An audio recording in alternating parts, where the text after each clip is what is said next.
লাআল্লাকুম তুরহামুন হবে, রহমত হবে। এই জন্য সবার কাছে হাত জোর অনুরোধ থাকবে, যত বেশি মনোযোগ দিয়ে শুনতে পারি। প্রথম বুঝার বিষয় আছে তাহাফুজে খতমে নবুয়তের প্রয়োজন কেন হলো। তাহাফুজ বোঝেন? রাসূলুল্লাহ সাল্লাল্লাহু আলাইহি ওয়াসাল্লাম যে খাতামুন নবিয়্যিন, সমস্ত নবীদের অর্থাৎ নবুয়তের ঘরের যে তালা, খাতম মানি তালা, এই ঘর থেকে বাহির হইতেছিল, সর্বশেষ আল্লাহ তালা মাইরা দিছেন, যার কেউ বাহিরও হবে না, কেউ ঢুকবেও না। সত্য এটাই। এটাকে বুঝার প্রয়োজন কেন, আর এটাকে তাহাফুজেরই প্রয়োজন কেন? মানুষকে তো আল্লাহ বাধ্য করেন না। যদি দেখতে দেখি তাহলে মানুষকে তো আল্লাহ বাধ্য করেন না। বাধ্য যদি করতেন তাহলে এক ব্যক্তিকে আল্লাহ অস্তিত্ব দিল, সবকিছু দিল, 24 ঘন্টা আল্লাহ ওকে সুরক্ষা করে, লালন পালন করে, রক্ষণাবেক্ষণ করে। ও টকশোতে বসে আল্লাহর বিরুদ্ধে বলে তো বলে কি করে? আল্লাহ কি দুর্বল? আল্লাহ কান্না? আরে বলেন না, আল্লাহ কান্না? আরে বলে তো না, আল্লাহ কান্না? আল্লাহ নামটা কার? হ্যাঁ, আল্লাহ নামটা হলো শুধু আল্লাহ না। আল্লাহ নামটা কার? আল্লাহ নামটা হলো যিনি রহমান, যিনি রহিম, যিনি মালিক, যিনি কুদ্দুস, যিনি সালাম, যিনি মুমিন, যিনি মুহাইমিন, যিনি আজিজ, যিনি জব্বার, যিনি মুতাকাব্বিরুল খালিকুল বারিউল মুসাব্বিরুল গফফারুল কহ্হারুল ওয়াহাবুর রাজ্জাকুল ফাত্তাহুল আলিমুল কাবিদুল বাসিতুল খাফিদুর রাফিউল মুইসুল মুদিল্লুস সামিউল বাসিরুল হাকামুল আদলুল লতীফুল খবীরুল হালিমুল আযীমুল গফুরুশ শাকুরুল আলিকুল কবীরুল হাফিজুল মুকিতুল হাসিবুল জলিলুল করিমুর রকিবুল মুজিবুল ওয়াসি আল হাকিমুল ওয়াদুদুল মজিদুল বাঈসুশ শাহীদুল হকুল ওয়াকিলুল কবিয়ুল মাতিনুল ওয়ালিয়ুল হামিদুল মুসি আল মুবদি আল মুঈদ আল মুহয়ি আল মুমীত আল হাইয়্যু আল কাইয়্যুম আল ওয়াজিদ আল মাজিদ আল ওয়াহিদ আল আহাদ আল সামাদ আল কাদির আল মুক্তাদির আল মুকদ্দম আল মুআখ্খার আল আউয়াল ওয়াল আখির আল যাহির ওয়াল বাতিন আল ওয়ালি আল মুতাওয়ালি আল বাররু তাওয়াব আল মুনতাকিম العفو الرؤوف مالك الملك ذا الجلال والإكرام المقسط والجامع والغني والمغني المانع الضار النافع النور الهادي البديع والباقي الوارث الرشيد الصبور জাল্লে জালালু 99 পদের মালিকের নাম হলো আল্লাহ। একটু অ্যানালাইসিস করেন যে 99টা পদের মালিক যিনি, উনিকে উনি অস্তিত্ব দিল, 24 ঘন্টা রক্ষণাবেক্ষণ করেন, লালন পালন করেন। 24 ঘন্টা কাঠটা খাই, কাঠটা ব্যবহার করি। আরে বলেন না, 24 ঘন্টা অক্সিজেন কে দেয়? কার অক্সিজেন ব্যবহার করি? কতটুকু? 550 litre per day per head ব্যবহার করি। 1,60,000 বার শ্বাস প্রশ্বাস নেই। 36 বার ডেলি কিডনিকে ডায়ালিসিস করেন, অথচ বিজ্ঞান পার ডে একবার পারে না করতে। সপ্তাহে 5 দিনের ঊর্ধ্বে পারে না। 7 দিন পারার কোনো টেকনোলজি আসে না। ওই আল্লাহর বিরুদ্ধে টকশোতে বসে বলবে না? বলে না? আল্লাহ তো প্রতিবাদ করে না। আল্লাহ ইচ্ছা স্বাধীনতা দিছেন দেখা কিচ্ছু বলে না, শুধু ইচ্ছা স্বাধীনতা দিছেন, তাও 5টা দিছেন, বেশি দেন নাই। বেশি দিলে কি করতো আল্লাহই জানে। প্রথম স্বাধীনতা দিছেন শিক্ষাগত, যেই কোনো শিক্ষায় মানুষ শিক্ষিত হতে পারে, আল্লাহ বাধা সৃষ্টি করবে না। দ্বিতীয় পেশাগত, তৃতীয় মত আদর্শগত, নাইলে অস্তিত্ব দিবে আল্লাহ আর ও টকশোতে বসে বলবে গড ইজ নাথিং, নাউজুবিল্লাহ, আল্লাহ বলতে কিছু নাই। এটা কোনোদিন সম্ভব হতো না।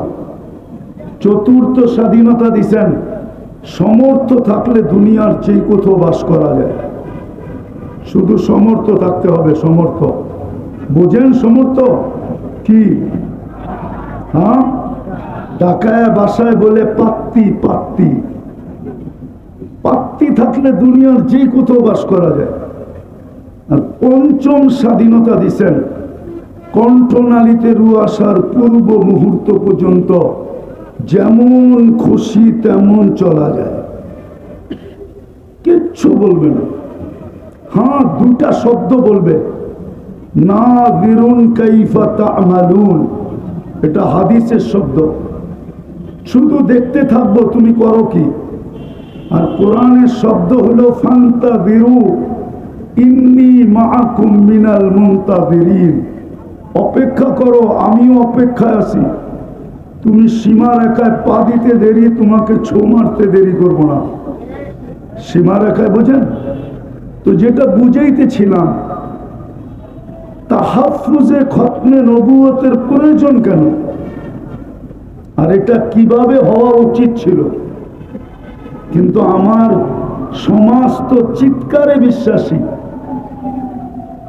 চিৎকারে বিশ্বাসী আমার সমাজ, শুধু চিৎকারে। আমি জানি আমার পূর্বে যারা করে গেছেন ওনাদের পরে আমার বয়ান খাওয়ার মতো না, কেন আমি ঠান্ডা মানুষ, তো আমি তো চিৎকার দিতে জানি না। এর আগে আপনারা খুব চিৎকার দিছেন, গরম ছিল সুরা মাঠ, ঠিক না? আমি গরমে বিশ্বাসী না, আমি ঠান্ডায় বিশ্বাসী। কোল্ড ম্যান, আমি ঠান্ডা মানুষ।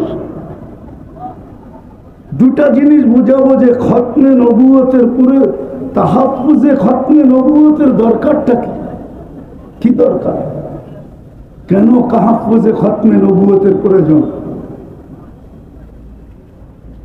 কেননা আমরা যা কিছু পাইছি, এই উম্মত যা কিছু পাইছে, যত বৈশিষ্ট্য এই উম্মতের আছে, কোরআন বলেন হাদিস বলেন, সমস্ত বৈশিষ্ট্য যার কারণে পাইছি উনি হইলেন মুহাম্মাদুর মুহাম্মাদুর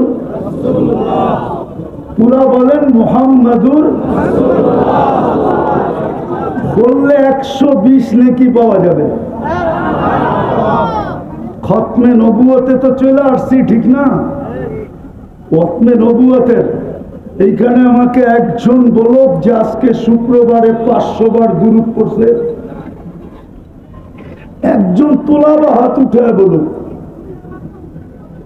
একজন দেখা যাবে 500 বার দুরূদ পড়ছে, 500 বার।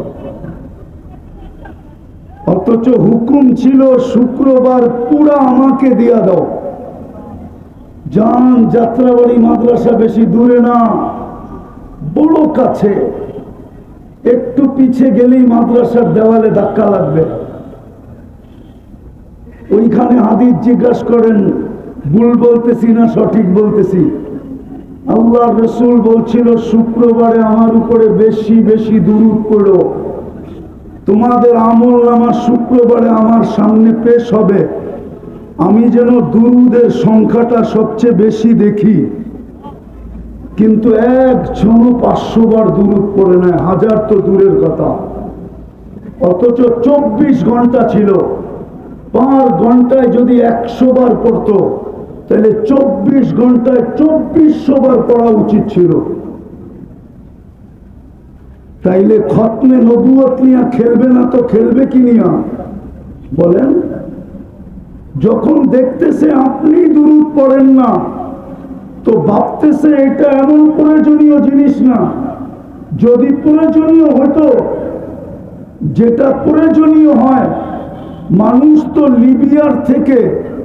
লিবিয়ার থেকে সমুদ্র পথে ইউরোপে যাওয়ার জন্য 20 থেকে 30 লক্ষ টাকা দিয়া জানের বাজি পর্যন্ত নেয়। ও জানে no risk no game, risk না নিলে আমি গেম করতে পারবো না। কতজনের তো কবর হয়ে গেল। আমেরিকাতে তো কতজনকে দেখলাম আমি। 2019-এর কাহিনী শুনাইতেছি, দেখি দিলে লাগে কিনা। আমি লস এঞ্জেলিসে ছিলাম, সকালবেলার নাস্তার দস্তরখানে বসছি, তো দুটা ছেলে চুল এলোমেলো, কাপড়গুলা ময়লা, জীর্ণ শীর্ণ। তো আমি বলতেছিলাম, বাবা তোমাদের রূপরেখায় তো বলে না তোমরা আমেরিকাতে বসে আসো। আমেরিকার মানুষ তো অন্যরকম হবে, পোশাক আশাক, চুল টুল, চেহারা টেহারা। তো বলতেছে, হুজুর গতকাল বিকালবেলা জেলের থেকে আসছি, আমাদের আপনজন বলতে কেউ নাই। খুঁজতে খুঁজতে তাবলিগের মার্কাজে চলে আসছি। ভাবছি যদি এখানে আশ্রয় পাই, একটা দুটা দিন থাকতে পারি, তাইলে কোনো ব্যবস্থা হয়ে যাবে, এই জন্য চলে আসছি। তা আমি বললাম, তোমরা জেলখানায় গেলে কেন? তো বলতেছিল, আমরা মেক্সিকো দিয়ে ঢুকতেছিলাম, পুলিশের হাতে পড়ে গেছি, জেলখানায় নিয়ে গেছে, 3 মাস পরে বাহির হয়ে আসলাম। আচ্ছা, কত টাকা দিয়ে মেক্সিকো পর্যন্ত আসলে তুমি? বলল, বাংলাদেশ থেকে পার হেড 25 লক্ষ টাকা দিয়ে আসছি। জিজ্ঞাসা করলাম, তোমরা দুইজনই ছিলে? বলল, না, আমরা টিম ছিলাম। টিমের ভিতরে বাংলাদেশি কয়জন ছিল? বলল, আমরা 3 জন ছিলাম।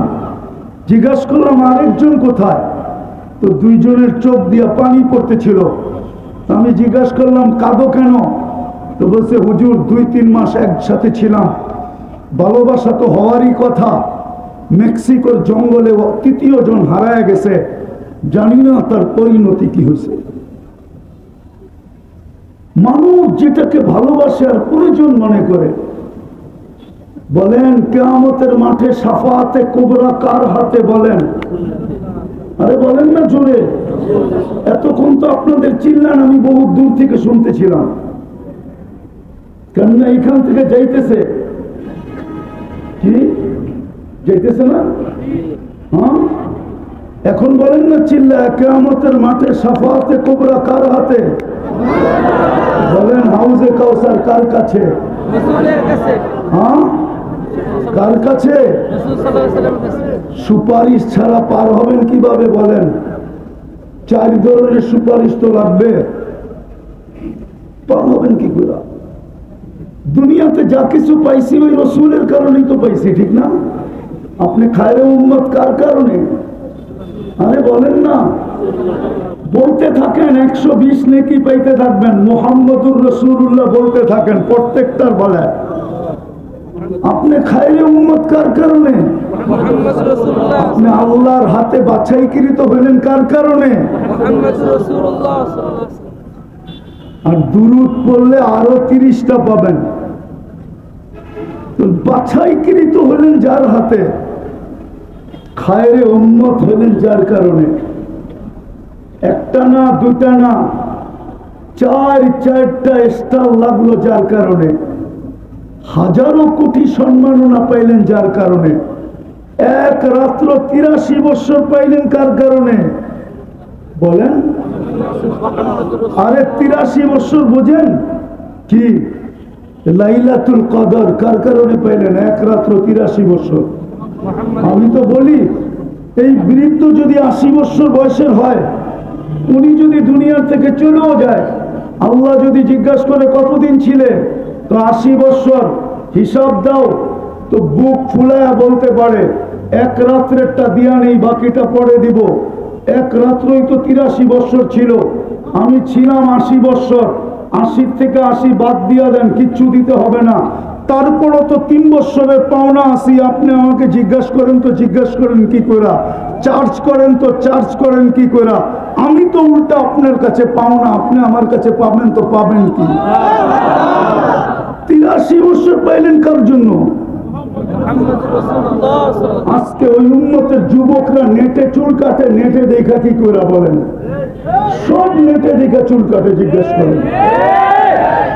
100 টাকার চুল 500 টাকা দিয়ে কাটে। রোজার ঈদের রাত্রে 1000 টাকা দিয়ে কাটে। সারা রাত্র নেটের ভিতরে চুল ডিজাইন চয়েস করে, তারপরে স্ক্রিনশট দেয়, তারপরে সেলুনে নিয়ে যায়। সেলুনওয়ালা চুলের ডিজাইন দেখে 1 গ্লাস পানিতে চুমুক দেয়, তারপরে একটা ঢুকগিলা বলে 700 টাকা। ও বলে টাকার প্রশ্ন না, ডিজাইন চাই।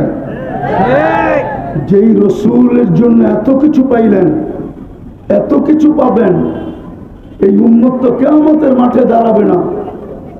এই উম্মত তো আল্লাহর পাশে স্টেজে দাঁড়াবে। কেননা এই উম্মতকে নির্বাচিত করছেন আল্লাহ নিজের জন্য। এই উম্মত তো আল্লাহর জন্য নির্বাচিত, নাইলে এই উম্মতের তো জমিনে আসার কথা ছিল না। আমি হয়তো বুঝাইতে পারবো না, যদি জমিনে আসার কোনো প্রয়োজন ছিল না। কেননা ভালোবাসার পাত্র খাটবে তো খাটবে কেন? আল্লাহর মতো সত্তার যদি ভালোবাসার পাত্র হয়, ও দুনিয়াতে এসে ঘাম জড়াবে কেন? আমাদের আল্লাহ তো শুধু 99 পদের মালিক না। বহুত দিন পরে একটা হাদিস মনে উঠলো, দেখি বোঝে কিনা। আল্লাহ তো বলে, আমি ওই আল্লাহ জামা আউয়ালাকুম আখিরাকুম জিন্নাকুম ওয়া ইনসাকুম লাউ জামা আউয়ালাকুম আখিরাকুম জিন্নাকুম ওয়া ইনসাকুম ওয়া হাইয়াকুম ওয়া মাইয়িতাকুম ওয়া যাকারাকুম ওয়া উনসাকুম ওয়া ইয়াবিসাকুম ওয়া রুতাবাকুম ফি সাঈদিন ওয়াহিদিন ফাসআলু কুল্লা ওয়াহিদাতিন মিনহুম মাসআলা মা নাকাসা মিন খাজাইনি শাই কামা ইয়ানকুসুল বাহরু ইদা উদখিলাল মিখিয়ালু ফি। ও উম্মতে মুহাম্মাদি, শুধু তোমরা না, সমগ্র আউয়ালিন আখারিন, সমস্ত জিন, সমস্ত ইনসান, সমস্ত নারী, সমস্ত পুরুষ, সমস্ত জীবিত, সমস্ত মৃত্যু, সমস্ত ভিজা, সমস্ত শুকনা, সমগ্র সৃষ্টিও যদি এক ময়দানে দাঁড়ায় আর আমার কাছে যদি আশা অনুযায়ী চাইতে থাকে, আর আমি যদি সবাই আশাকে পূরণ করি, আমার ভান্ডারে এতটুকু কমবে না যতটুকু সমুদ্রে সুই ডুবায়া বাহির করলে মাথায় পানি লেগে সমুদ্রে কমবে। আমার ভান্ডারে এতটুকু কমবে না। যেই আল্লাহ এত বড় ভান্ডারের মালিক, ওনার প্রিয় পাত্র, আমরা আল্লাহর প্রিয় পাত্র। প্রিয় পাত্র যদি না হইতাম তো সমস্ত মানব জাতির ভিতর থেকে আমাদেরকে বাছাই করলেন, তো করলেন কেন? ওই প্রিয় পাত্র জমিনে এসে ক্লান্ত হবে কেন? কেন ক্লান্ত হবে? আরেকটা দলিল দিতেছি, আমাদের বয়স 60-70 বছরের বেশি দেন নাই, বুঝা গেল প্রিয় পাত্রকে বেশি খাটানো যায় না, বেশি খাটানো সমীচীন না। এই জন্য বয়স কম দিচ্ছেন যেন খাটতে কম হয়। তারপরে মনে হয় ভাবছেন বেশি দিয়ে দিলাম কিনা, খাটনি বেশি হয়ে গেল কিনা। এই জন্য প্রথম 15 বছর ডিসকাউন্ট করছেন, যে যতক্ষণ পর্যন্ত বালেগ না হবে, প্রাপ্তবয়স্ক না হবে, কলমের বিরুদ্ধে চলবে না, নিষ্পাপের খাতায় লেখা রাখো।